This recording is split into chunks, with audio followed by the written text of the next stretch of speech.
عسلامة عسلامة ومرحبا بكم الناس كلها، ان شاء الله تكونوا بخير وصحة جيدة يا ربي وانتم تشاهدوا في الفيديو متاع اليوم. واليوم ان شاء الله باش نشارك معاكم ادبارة رمضانية تونسية 100%. ان شاء الله يا ربي رمضانكم مبروك وكل عام وانتم حيين بخير وان شاء الله تصوموه بصحة وسعادة يا رب. الحاصل باش نحضروا مع بعضنا كسكسي بالعلوش، باش نحضروا التشيشة بالشوابي، تشيشة الشعير، وباش نحضروا كعيبات بريك بالشوفريت وسلطة خضراء. الحاصل اذا كان اول مره تزوروني في قناتي فضلا وليس امرا نتمنى تشتركوا وتفعلوا الجرس باش يوصلكم كل فيديو جديد نهبطه، وتوا خليكم مع مشاهده الفيديو. اول حاجه لهنا باش نحضروا التشيشه. عندي لهنا القصرونه، قصيت فيها بصله صغيره، نزيد عليها مقدار 3 مغارف زيت، ماذا بيكم ما تكثروش الزيوت خاصه في الجاري. دوب ما تذبلك البصله باش نزيد عليها كعبتين شوابي نظفتهم بالكدا وقصيتهم. سامحوني لهنا على صوتي، خاطر هكا مستبردة، سامحوني على الصوت. الحصيلو دوب ما تتقلى شويه الشوابي هذيك، نزيد عليها قرن فلفل شايح، الفلفل المكوش، ونزيد عليها حمص منفخ. ونخليهم هكا يتقلوا شوي دوب معناتها تقليه بسيطه، ما نخليهمش معناتها يتقلوا بزايد. نجيب هنا مغرفه طماطم معجونه. لهنا بالنسبه للشوربه ري ما تحبش بزايد الطماطم، دوب ليش معناتها وحسب زاد الكميه اللي باش تحضرها.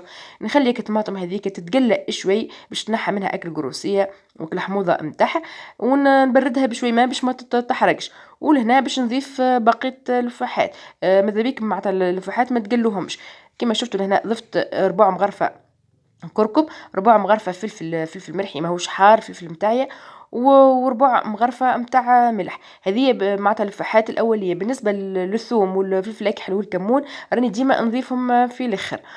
لهنا توا باش نزيد عليهم الكرافس.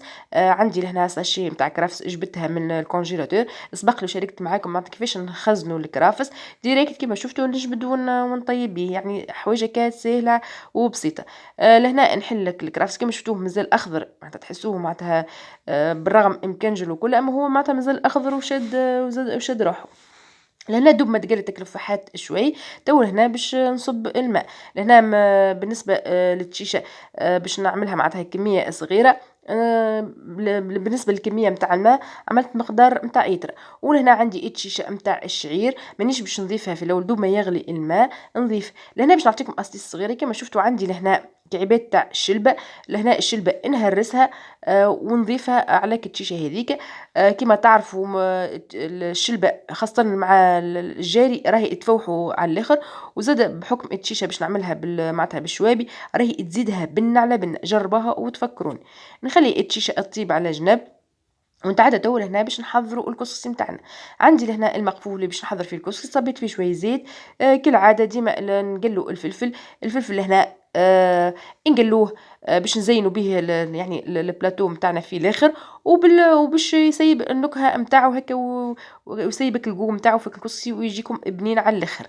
لهنا نقلي الفلفل، ودوب ما نكمل نقلي الفلفل باش نخرج الفلفل ونضيف كميه نتاع بصل. بالنسبه للكميه نتاع البصل بالنسبه لي انا راني نعملها بزايد شوي باش تخثر لي المرقه ويجي معناتها فاوح، خاصه الكسكسي بالعلوش راه يحب بزايد بصل. لهنا التشيشه كما شفتوا بدات تغلي، صبيت لها اكيد تشيشه. لهنا التشيشه راني نزيدها من الاول باش تطيب وباش تجي التشيشه معناتها تجيني هكا ملبيه، تجيني خاثره وتجي هكا بنين. نرجعوا للكسكسي لهنا بعد ما تقلى البصل والذبل. لهنا باش نضيف عليه مغرفه كبيره طماطم معجونه. لهنا الطماطم نحب ديما نقلاها باش نحى منها القروسيه والحموضه نتاعها. دوب ما تتحلك الطماطم معاك البصل، باش نضيف عليهم هنا اللحم نتاع العلوش. بالنسبه للحم هنا يبقى حسب افراد العائله نتاعكم، وكما تشوفوا هنا ديريكت جبته من الكونجيلاتور وحطيته. لهنا بالنسبه للكميه ترجع حسب قداش باش تطيبوا كسكسي. بالنسبه لي انا باش نطيب رطل الكسكسي، انتم لهنا اذا كان باش تطيبوا اكثر تنجموا راكم تضاعفوا يعني في الحكارات وفي الكميه. لهنا دوب ما تقلك اللحم شوي ومعاك الطماطم نضيف عليهم لهنا كميه نتاع حمص. بالنسبه للكسكسي علوش راهو يحب بزايد حمص، نخليهم هكا يتقلوا شوي باش اللحم يتشربك الفاح نتاع الطماطم ونتاع البصل. ودوب ما تحسوا الطماطم تقلت شوي لهنا نبردوها بشوي ما باش ما يعني الطماطم نتاعكم ما تتحرقش. ودوب ما معناتها نضيف لها شوي ماء ونبردها، نضيف بقيه يعني بقيت لفاحات، خاطر اللفاحات الأخرى ما تحبش تقلي يا ريت تتحرق وتسيب المرارة متاعها، لأنها باش نضيف شطر مغرفة متاع كركم، شطر مغرفة متاع ملح، والملح يبقى اختياري وحسب الذوق متاعكم، وشطر مغرفة متاع فلفل مرحي، وربع مغرفة تابل وكروية. هذا بالنسبة للفحم تاع الكسكسي. بالنسبة للفلفل الأكحل راني ديما نضيفو في الآخر، معناتها كيف تقرب المرقة تطيب، لأنها دوب ما تتحلك الفحات شوي نضيف عليهم كمية متاع الماء. بالنسبة لهنا الماء حسب الكبر متاع العلوش متاعكم، وحسب الحمص. إذا كان العلوش متاعكم كبير زيدوا بزايد ماء، وإذا كان العلوش متاعكم صغير الحصيل وانتم الماء تتحكموا فيه حسب يعني حسب الحمص وحسب اللحم. لهنا نخليك المرقه تطيب على جنب، ونجي لهنا توا باش نكسكس الكسكسي نتاعي. بالنسبه لي انا ما نستعملش كسكسي باكوات، ديما نحب الكسكسي نكسكسوه مع كسكسي دياري. عندي لهنا رطل اسميد احرش، ضفت عليه ربع مغرفه نتاع ملح، ونضيف عليه كعبات تاع قرنفل يسيبوك القوم تاعها فك الكسكسي ويجي كفاوح وبني. ولهنا توا باش نكسكس الكسكسي. بالنسبه لطريقه الكسكسي شاركت معاكم معناتها فيديوهات سابقه كيفاش نكسكس الكسكسي. لهنا نبل الكسكسي بشوي ماء، ماذا بيكم ما تكثروش، ونبدا نفتل فيه كما تشوفوا بالكف نتاع اليدين، ومن بعد نبدا نفرك فيه بيدي الزوز. حاصله بالنسبه الكسكس الكسكسي يعني سبقت لي وشاركت معكم كيفاش نكسكسو. انا دوما كملت كسكستو كما شفتوا ما شاء الله كل كعبه جت وحدها باش نحط في الكسكاس، ومن بعد نحطه فوق المقفول. لهنا المقفول دوما بدا يغلي، نضيف عليه الخضره. بالنسبه للخضره حطيت السناريا، بالنسبه للسناريا تحب شويه طياب، وبقيه الخضره باش نضيفها في الثاني. لهنا كما شفتوا فورت الكسكس التفويره الاولى. لهنا توا باش نثنيه. لهنا الثاني يلزمنا ان هنا نشربوه الماء. بالنسبه للكسكسي الدياري كما تعرفوا راهو معناتها يتفور مرتين، والكسكسي باكوات معناتها مره واحده. لهنا يعني نبردوا بالماء باش يتحل ويتشرب الماء، ويجيكم معناتها يجيكم كل كعبه واحده، ويجيكم الكسكسي راوي ما يجيكمش الكسكسي شايح.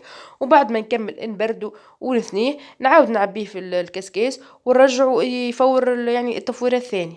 وقبل ما نرجع الكسكاس يعني فوق المقفول هنا باش نضيف بقيه الخضره. عندي لهنا القرع، القرع الاحمر، وباش نضيف البطاطا. بالنسبه لي انا الكسكسي بالعلوش راني نحضره بالقرع الاحمر بالبطاطا وبالسنيه. هذه الخضره اللي نحضرها. انتم كل واحد كيفاش يعني كل واحد وطريقته، يعني فما كل كما يقولوا كل بلاد ورطالها وتختلف من يعني من بلاد لبلاد. ونرجع الكسكسي نخليه يفور التفوير الثاني. وتوا تعادوا باش نحضروا البريك. اول حاجه لهنا حطيت البطاطا تتقلى. لهنا ما حبيتش نعملها بالبطاطا مسموطه، في العاده ديما نحضرها البريك بالبطاطا المسموطه. اليوم حبيت نعملها كبطاطا مقليه. ولهنا حطيت شويه زيت في المقله. عندي لهنا كعبات تاع الشوفريت. لهنا بالنسبه للشوفريت رقيقه برشا. شريتها بعد ما معناتها شريتها يعني شريتها حاضره، نلقاها وقت ما حليت الباك ونلقاها معناتها رقيقه على الاخر. الحصيل لهنا باش نقليها معناتها دوب الليش يعني عظم صوتاها، على خاطر يعني الشوفريت ولد بحر صفة عامة معناتها ما فيش روح في ساعة ما يطيب. لهنا دوب ما معناتها تحسها تنشف ماك الماء اللي فيها، خاطر هي كانت مثلجة وذابت سيبتك الماء. باش نضيف عليها لهنا بصلة صغيرة، وباش نضيف عليها زوز فصوص ثوم زاد قصيتهم معناتها حجم صغير باش نقليهم معاها. كما تعرفوا يعني الولد البحر راهو الثوم يفوحوا بزايد. وزدت عليهم هنا ربع مغرفة فلفل أكحل، وعلى راس المغرفة ملح. ولهنا دوب ما معناتها يعني الشوفريت تشربك الفحات هذيك. لهنا باش نضيف عليهم كمية متاع معدنوس، لأن المعدنوس حبيت نذبله معاها باش يتشربك الفحات وهكا ويجي هكا بنين ويجي فاوح. واخر حاجه لهنا باش نضيف رشه نتاع كمون، كمون اخضر. كما تعرفوا راهو الكمون الاخضر يمشي برشا مع انواع يعني انواع الحوت بصفه عامه.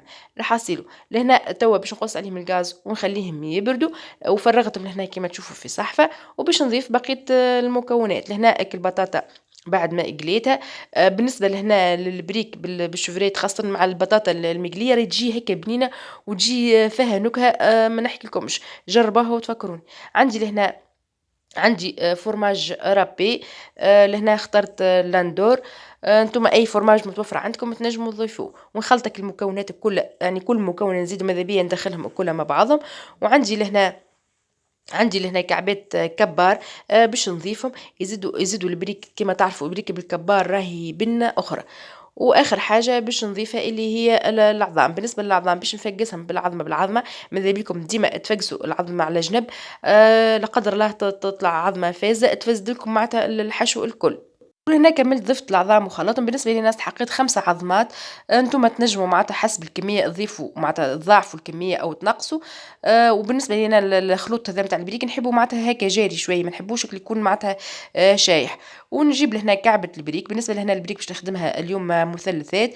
ضفتك الحشو لهنا نضيفه معناتها مقدار مغرفة ونص. ونهز كعبة البريك ونحطها فوق يعني في المقلة يكون الزيت معناتها سخون على الآخر. ودوب ما نحط الكعبات البريك نقص عليهم الزيت على الاخر باش يطيبوا معناتها في اقل لهنا كل شيء معناتها ديجا طيب جوست باش نطيب كالعظام. ولهنا ونحط البريك نبدأ نغم فيها بالزيت. كيما تشوفوا نبقى نقلب فيها على قشرتين. هذا بالنسبة للبريك متاعنا. ومن بعد شوفوهم في الاخر كيفاش يكون الشكل متاعهم. نجي توا لك الشيشه صاي الشيشه متاعي صاي اختارت. لهنا توا باش نفوحها اخر فاح اللي هو عندي 3 أو 4 فصوص ثوم صغار، مغرفه صغيره فلفل اكحل، وربع مغرفه كمون. لهنا هرست الكلفاح هذاك هرسته في المهراس متاعي. وباش نضيفهم نخليهم يهزوا غلوه صغيره. ومن بعد نقص عليهم الغاز. لهنا ماذا بيكم الثوم معناتها ما طيبوش بالزايد باش تجي الشيشه نتاعكم تجيكم فاوح. وفي الاخر تزيدوها رشه نتاع معدنوس. هذه زاده بالنسبه للمرقه نتاع الكسكسي نتاعنا ساي طابت. لهنا اخر حاجه باش نزيدها شطر مغرفه نتاع فلفل اكحل. بالنسبه لنا الفلفل الاكحل ديما نضيفه في الاخر هكا باش تجي المرقه نتاعي تبقى فاوحه وتجي معناتها بنين. وهذا الكسكسي نتاعنا لهنا ساي خلطته. لهنا غلبني الوقت ومعناتها والمغرب قريب اذا ما شاركتكمش كيفاش نخلط فيه وكله. بالنسبه للكسكسي لهنا شربته الصوص. وكما شوفوا زينته بالخضره زينته بالفلفل المقلي. لهنا ما نحكي لكمش راهو بن على بن. وهذه الشيشه نتاعنا زينتها بشوي معناتها رشه نتاع معدنوس. لهنا جت ما شاء الله كما تشوفوا ما جتش معناتها حمراء وميدومه، جت معدله. والقوام نتاعها كما تشوفوا لهنا كيفاش جت معناتها ما شاء الله جتني خاثرة. بالنسبة لي أنا التشيشة راني نحبها خاثرة. وفي نفس الوقت يعني تبقى يعني التشيشة كل كعبة وحدها يعني ما تجيكمش مع معجن. وهذوما كعبات البريك لهنا بالنسبة للقليان ما قلتهمش معناتها خليتهم معناتها الكولير متاعهم ذهبي. ما نحبش نقليهم زايد، ما نحبش الكولير متاعهم يعني غماق. كما شفتوا حاجة هكا سهلة وبسيطة وخفيفة كما تشوفوا نودكم ومنشهيكم. وهذه بالنسبة للسليطة ما صورتهاش معاكم. اما بالنسبه للسلطه هذه سبق لي وشاركت معاكم سلطه خضراء سلطه خس.